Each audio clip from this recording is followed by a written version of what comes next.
पूरा भारतवर्ष को समावित करके अगर हम कहते हैं कि इंडिया इंटरनेशनल आर्बिट्रेशन सेंटर, तो आपत्ति किसी को नहीं होना चाहिए। तो ज्यादातर मेंबर्स ने समर्थन किया है, मैं उसके लिए धन्यवाद देना चाहता हूं। अब आज तक हमारा देश में आर्बिट्रेशन का काम तो चल रहा है, लेकिन जो मूल कारण है जिसके वजह से हम अट्रैक्ट नहीं कर पाया, हमारा ही देश के बड़े बड़े बिजनेस लोग, हमारे देश के लोग विदेश प्रिफर करते हैं। लोग सिंगापुर जाते हैं, लंदन जाते हैं, हांगकांग जाते हैं, अलग अलग जगह जाते हैं। कई कारण है सर, लेकिन मैं मानता हूं कि इस पहल के बाद हम कई ऐसा चेंजेस आगे देखने वाले हैं जिससे हमारे उभरता हुआ आर्थिक शक्ति के साथ साथ हम एक मैग्नेट की तरह दुनिया का बिजनेस कम्युनिटी को हम इंडिया में अट्रैक्ट कर सकते हैं। मैं आपके सामने में कह सकता हूं पूरा कॉन्फिडेंस के साथ कि मोदी जी के नेतृत्व में जो हम कदम उठा रहे हैं, आने वाले दिनों में भारत दुनिया का आर्बिट्रेशन का सेंटर जरूर बनेगा। और उसी दृष्टिकोण से ये आज अमेंडमेंट लाया गया है। 2016 में माननीय प्रधानमंत्री नरेंद्र मोदी जी ने एक बड़ा घोषणा किया। 2016 का जो घोषणा है कि उन्होंने कहा कि भारत अब अपने ऊपर निर्भर होना पड़ेगा और भारत दुनिया का आर्बिट्रेशन का सेंटर बनना ही होगा। और उसी सोच के साथ, उसी ऐलान के साथ 2019 में ये new Delhi international arbitration centre का जो पहल शुरू हुआ और कानून के रूप में लाया और इसका पारित हुआ। इसमें सर सिंगापुर का मैं एग्जांपल देता हूं क्यों इतना सेंटर अट्रैक्टिव कैसे बन गया। एक तो उसका जो ज्योग्राफिक लोकेशन है, जो जहां स्थित है, लोग सोचते हैं कि बहुत कन्वीनियंट है सिंगापुर में पहुंचना, हर दुनिया का हर कोने से पहुंचना आसान है, खास करके एशिया मुल्क के अंदर में। दूसरा है वहां इंफ्रास्ट्रक्चर और एफिशिएंसी। इंफ्रास्ट्रक्चर सरकार के ओर से इतना सही इंफ्रास्ट्रक्चर का सपोर्ट किया, इतना एफिशिएंट है कि सब लोग जाना चाहते हैं कि वहां हम जाएंगे तो हमारा काम आसान हो जाएगा और तुरंत उसका न्याय मिल जाएगा। फिर वहां जो बैंक्स और मल्टीनेशनल कॉर्पोरेशन का काफी संस्थाएं, उसका हेडक्वार्टर सिंगापुर में है, तो उसके वजह से एक अट्रैक्शन भी मिलता है। कॉमन लॉ ऑफ ज्यूरिस्प्रूडेंस का जो है, हम लोग भी उसी लॉ से चलते हैं। कॉमन लॉ से हमारा भारतीय जो हमारा सिस्टम है वहीं से इंस्पिरेशन होकर हम अभी हमारा सारा व्यवस्था चल रहा है। तो हम अगर सिंगापुर में उसी कॉमन लॉ ज्यूरिस्डिक्शन के हिसाब से अगर सक्सेस है तो हमारा देश भी जरूर सक्सेस हो सकता है। इसके बाद में जुडिशरी का सपोर्ट, क्योंकि कई माननीय सदस्यों ने इस बात का जिक्र किया।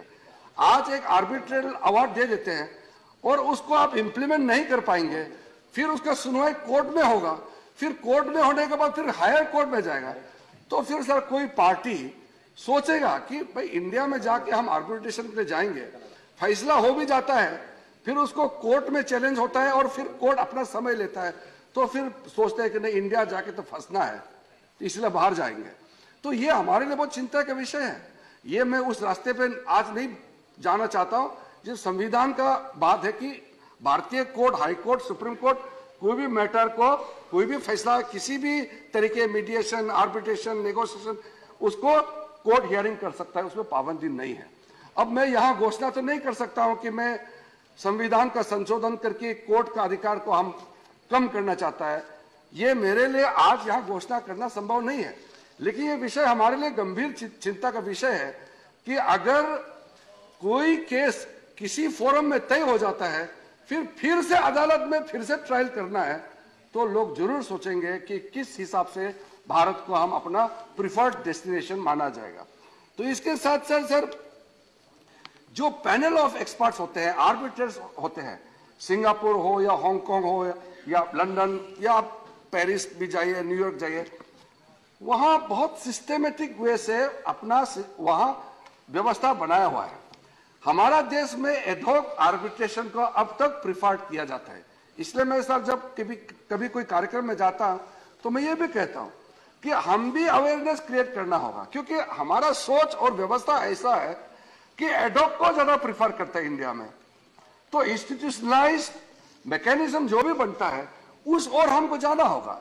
तो इंस्टीट्यूशनल आर्बिट्रेशन के ओर जाने के लिए हम सबको पहल करना होगा, क्योंकि अभी तो कोर्ट जाते हैं, कोर्ट अपॉइंट करते हैं, तो फिर पार्टी उस हिसाब से काम करते हैं और अपना अपना चॉइस होता है आर्बिट्रेटर। जो आर्बिट्रेटर्स का जो मामला आता है तो फिर हमारे पास उतना क्वालिटी आर्बिट्रेटर्स भी नहीं है। और दूसरे जो हमारे जजों के बारे में टिप्पणी किया, मैं इस देश का लॉ मिनिस्टर होने के नाते जजेस या फॉर्मर जजेस के बारे में मैं ज्यादा टिप्पणी नहीं करना चाहता हूं, लेकिन अब जो भी रिटायर्ड जजेस हैं हमारे देश में, सुप्रीम कोर्ट से लेकर के हाई कोर्ट के सब तो मैं नहीं कहूंगा, लगभग 90% तो मैं कह सकता हूं कि वो आर्बिट्रेशन प्रिफर करते हैं, क्योंकि अब कोई असाइनमेंट देगा, महीने में 2 लाख रुपया मिलेंगे। अब आर्बिट्रेशन करेंगे तो एक हियरिंग में ही 5 लाख मिल जाता है, तो महीने में करोड़ों कमाते हैं। तो ये जो आर्बिट्रेशन फीस का जो बात कर रहे हैं कि आम आदमी आर्बिट्रेशन के लिए जो व्यवस्था है वो जो है इतना एक्सपेंसिव है, तो सर ये न्याय के लिए कोई खर्चा करना पड़े तो इसमें तो चलो एक गरीबों के लिए तो हम लोग कहते ही है, लेकिन जहां जो बिजनेस में भी, जहां ये जो कॉमर्शियल डिस्प्यूट्स है, यहां भी तो लोग कहते हैं कि बहुत एक्सपेंसिव होगा, तो हम तो ऐसे जगह में जाएंगे जहां कम एक्सपेंसिव हो, कम खर्चा लगेंगे। तो मैं मानता हूं कि हमारा देश का व्यवस्था और जो माहौल ऐसा है कि हम बाकी दुनिया से ज्यादा सस्ता में हम आर्बिट्रल अवार्ड दे सकते हैं, मैं ये मानता हूं, मेरे पास विश्वास। That is why during the proposal I have personally conveyed to the proposed chairperson and the members that government will stay arm's length distance. We will maintain it.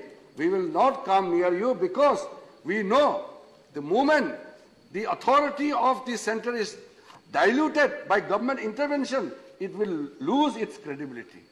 And today you can't hide anything. And we don't want our center, which is center of national importance, after Parliament takes a decision, the sanctity of the center has to be maintained. That is why I can assure this August House that the authority, the independence, the credibility of the India International Arbitration Center will not be compromised. The problems in ad hoc arbitration mainly is the proceedings get delayed. That is the main problem in the ad hoc practice which we have. And again, very sorry to say, the arbitrators are not treated as professionals, or they are not looked upon as professionals. And the awards, I'm sorry to say again, the awards are not of high quality. So if the arbitral awards are not of high quality, then there are negative comments from the judiciary. Then definitely there's a question of credibility which comes before us. That is why the arbitral awards must stand the scrutiny of the law. At least rationally, if we see things, we should see that, okay, the arbitral awards is of good quality. To summarize, what is the advantage of having institutionalized mechanism? That means institutionalized arbitration. It will have a predetermined arbitration procedure, which will be laid down by the center only. And there will be updated rules in lieu of the latest developments. An efficient panel of arbitrators and professional support will come up. And there will be world-class, well-built infrastructure. And also, sir, this will help in creating and enhancing the level of the situation in ease of doing business. Because we are talking about ease of living. Ease of living will come when there is a prosperity in the society. And when there is an ease of doing business atmosphere, definitely it will lead to the prosperity. I am extremely grateful to the honorable members of this August House for unanimously passing. Our left friends, 2 members, have opposite, but in words they have opposite, but in spirit they have supported it. So I consider today's discussion as a unanimous one. Thank you very much, sir, for giving me time, and thank you, honorable House, for the patient hearing. Thank you. धन्यवाद।